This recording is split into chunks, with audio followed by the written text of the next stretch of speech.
We've been telling stories for thousands of years. From ancient oral traditions that spread folktales, ballads, and prose, to modern literature and television broadcast directly into our homes, we are drawn to stories with dramatic arcs that evoke emotion within us, both exciting and frightening. But how do we write an interesting narrative arc that keeps readers engaged? Let's find out.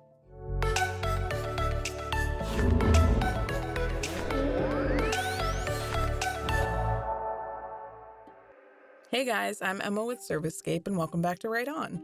Today we're going to talk about the narrative arc and how to build a memorable story in a few easy steps.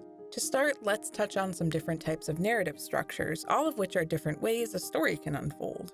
The different types of narrative structures include linear or chronological, nonlinear or fractured, circular, parallel, and interactive, all of which can be used to emphasize certain themes or ideas within your story. Linear or chronological stories are told in the order in which events occur. Most books follow this structure. The journey from point A in the story to point B is, with the exception of the occasional flashback, uninterrupted. In contrast, nonlinear or fractured stories are told out of traditional sequence. They jump throughout the timeline of your story and often switch from character to character. Joseph Heller's Catch-22 is a great example of this type of storytelling, as the story is broken up between different characters as well as between the past and future at the whim of the author. Then there are circular narrative structures that start and end in the same way, although characters are often changed by the events that lead to the story's end.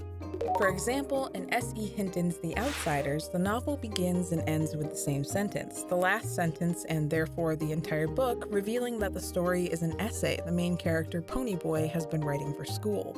There are parallel structures that follow multiple storylines that share characters, themes, or events, like The Great Gatsby, whose plot is a constant source of thematic parallels, and even interactive structures that give the reader the ability to make the choices, the most popular being choose-your-own-adventure books, and now even interactive video media like Black Mirror's Bandersnatch. Each of these styles of narrative structure have their own benefits to your story, and deciding which one to use is dependent upon what your story needs. But how do we determine that? This is where the narrative arc comes in. Regardless of narrative structure, the narrative arc is always present in some way or another. It was created by a novelist named Gustav Freytag in the 19th century, who developed a pyramid-shaped diagram as a means of describing the structure of fiction that storytellers have been using for thousands of years. Referred to as Freytag's pyramid, the diagram consists of 5 key stages that make up a story: exposition, rising action, climax, falling action, and resolution. Exposition is the beginning of the story, the part where you describe the first scene or the characters and their world. It's where you begin to reveal parts of the world that you've built to your readers. Lord of the Rings is one of the most popular examples of exposition, and J.R.R. Tolkien's exposition extends through multiple chapters of his series, detailing everything from politics to language. On the other side of the spectrum is C.S. Lewis and his Chronicles of Narnia series, where the reader is thrown straight into a fantastical world, leaving details to be discovered as the story unfolds. Both approaches have their own benefits and rely mostly on what you, as the author, think your readers absolutely need to know about the world and characters you've built before engaging with your story. Next on the pyramid comes the rising action, or the main basis of the story. Characters begin to interact and new characters are introduced into the mix. This is where you draw your reader in with excitement and depth. Tensions rise and obstacles begin to emerge, and in the midst of this activity, your character develops. Pieces of their history, inner struggle, or other characteristics can be revealed, and this can either be a detriment to them or a benefit. Including these pieces of information will engage your readers, giving them not only details to attach themselves to your characters, but also more anticipation about events at the height of the story. From there, we move on to the top of the arc, or the climax. It's the pivotal part of the story where the protagonist faces the opposing force in an attempt to overcome their conflict. Here, the story reaches its most intense point, and the result of the protagonist's journey is revealed, for better or for worse, depending on what your plotline needs. For instance, a villain could reveal their true purpose as something that your character hasn't uncovered yet. Take Harry Potter and the Sorcerer's Stone, for instance, where Harry's confrontation with Professor Quirrell reveals that he's being controlled by Lord Voldemort.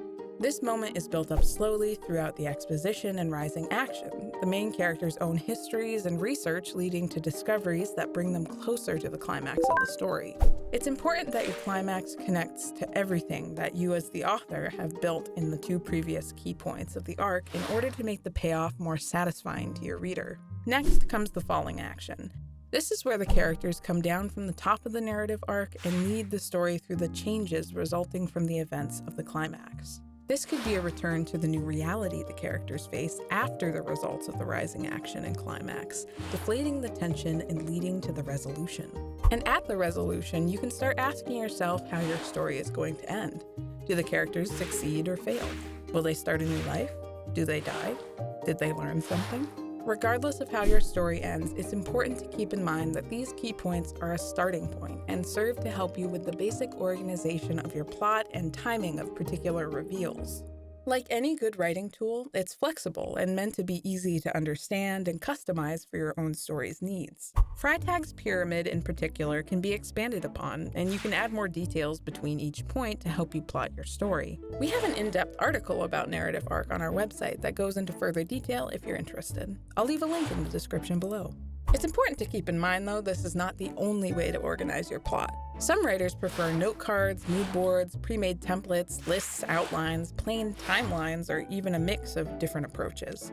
It's all a matter of finding what works for you. The art of storytelling is ever-changing and challenging. Although billions of stories have been told over the course of human existence, there will always be room for more. And by finding the right tools to help you build your narrative arcs, you're one step closer to sharing stories of your own. Thanks for watching. If you enjoyed this video, feel free to give us a like and check out our channel. And if there are any topics you'd like to see covered in a future video, leave a comment below.